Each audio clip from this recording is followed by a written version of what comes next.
সুপ্রিয় দর্শক শ্রোতা, আমরা কথা বলবো আমাদের মহান মুক্তিযুদ্ধের একজন অন্যতম বীর সেনানী, নজরুল সঙ্গীত শিল্পী অনিল বরণ রায়ের সাথে। অনিল বরণ রায়, তার জন্ম সন্দ্বীপে। সন্দ্বীপ হলো সেই ঐতিহাসিক জনপদ, যেই জনপদের মানুষ ছিলেন কমরেড মুজাফফর আহমদ।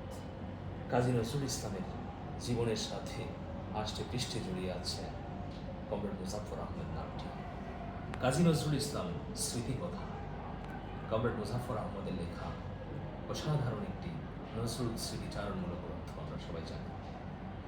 সেই সন্দ্বীপে কাজী নজরুল ইসলাম নিজে গিয়েছেন এবং সন্দ্বীপে কার্গিল হাই স্কুলে কাজী নজরুল ইসলাম একটি বিরাট জনসভায় বক্তৃতাও করেছেন। সেই সন্দ্বীপের মানুষ, সেই কার্গিল হাই স্কুলের প্রাক্তন শিক্ষার্থী, বীর মুক্তিযোদ্ধা জনাব নৌ কমান্ডো জনাব অনিল বরণ রায়।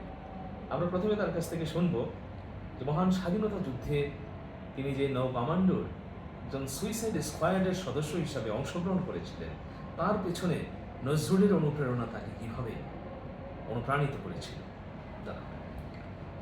ছোটবেলা থেকে আমি নজরুলের ভক্ত, বিপ্লবী চেতনায় আমি বড় হয়েছি।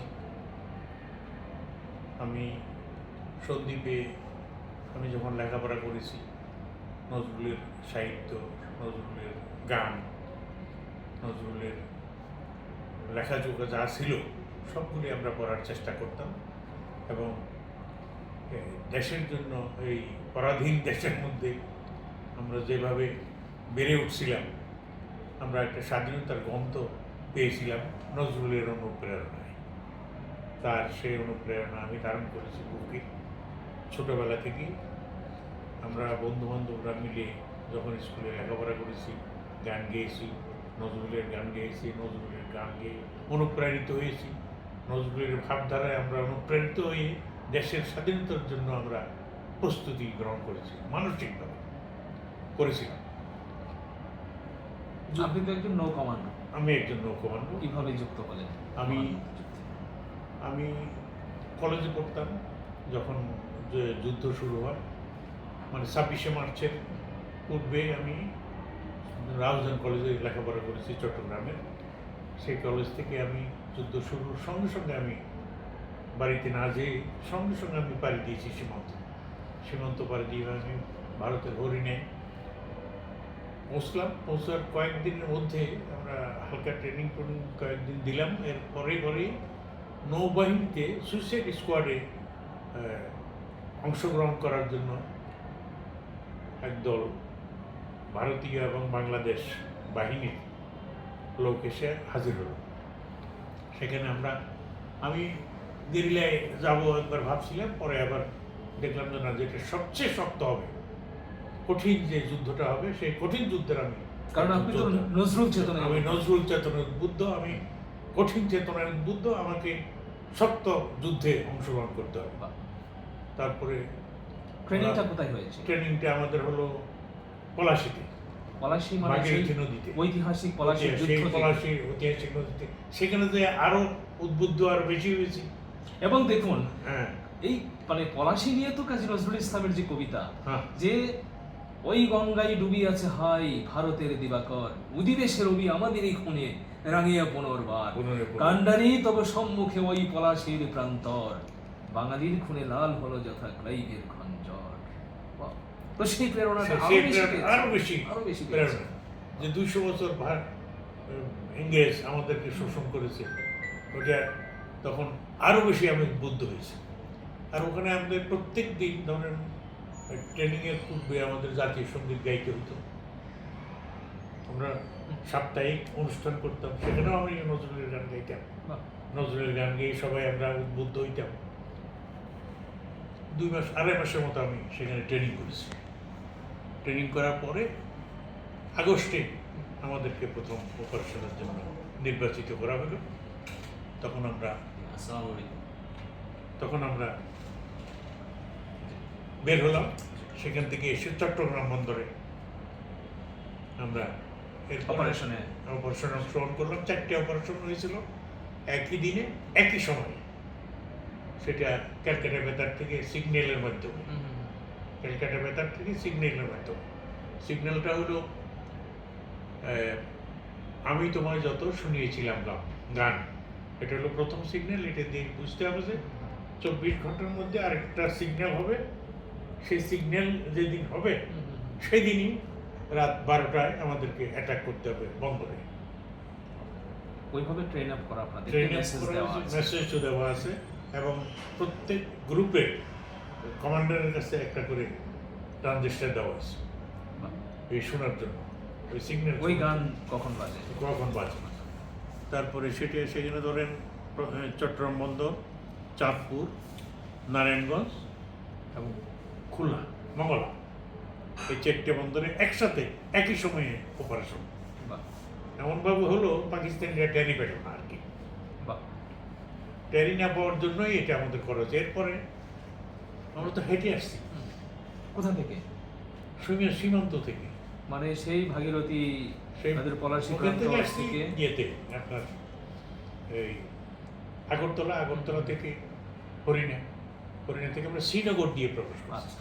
শ্রীনগর এখন সীমান্ত থেকে আপনাকে এইটা না এই মাইন্ড। তো আপনি সুইসাইড স্কোয়াড টিমের সদস্য, তার মানে আপনি তো জীবন ছেড়ে দিয়েছেন দেশের স্বাধীনতার জন্য। হ্যাঁ, দেশের স্বাধীনতার, দেশ স্বাধীন হবে, আমি তো থাকবো না। আমি না থাকলে আমার নেক্সট জেনারেশন যাতে ভালো হয়, তাদের জন্য উন্নত ভবিষ্যতের জন্যই তো আমরা গেছি। আমরা তো নিজেদের জন্য যাইনি, নিজেদের জন্য করিনি। এবং এই পুরা ব্যাপারটার পিছনে আমাকে নজরুল অনুপ্রাণিত করেছে। তো আপনি তো নজরুল সঙ্গীতের একজন তালিকাভুক্ত শিল্পী চট্টগ্রাম বেতার এবং চট্টগ্রাম টেলিভিশনে। তো আপনার এই যে নজরুল সঙ্গীত, নজরুলের গান, কবিতা আপনাকে অনুপ্রাণিত করে মহান মুক্তিযুদ্ধে নিয়ে এসছে। নজরুলকে আপনি ধারণ করে যাচ্ছেন, এখনো করে যাচ্ছেন। তো আমরা খুব ভালো লাগতো যদি আপনার কাছ থেকে একটু নজরুলের, যদিও এখানে যন্ত্রপাতি নেই, হারমোনিয়াম, তবলা কিছুই নেই, নজরুলের গান মানেই তো হচ্ছে যে অনেক কিছু থাকতে হয় আসলে সেখানে, তাল, লয়, সুর, অনেক কিছু থাকে। তো আমরা কি আজকে 2 লাইন শুনবো না পরে একদিন? জি, একদম, আমরা খুব খুশি হবো যদি। জানি জানি প্রিয়,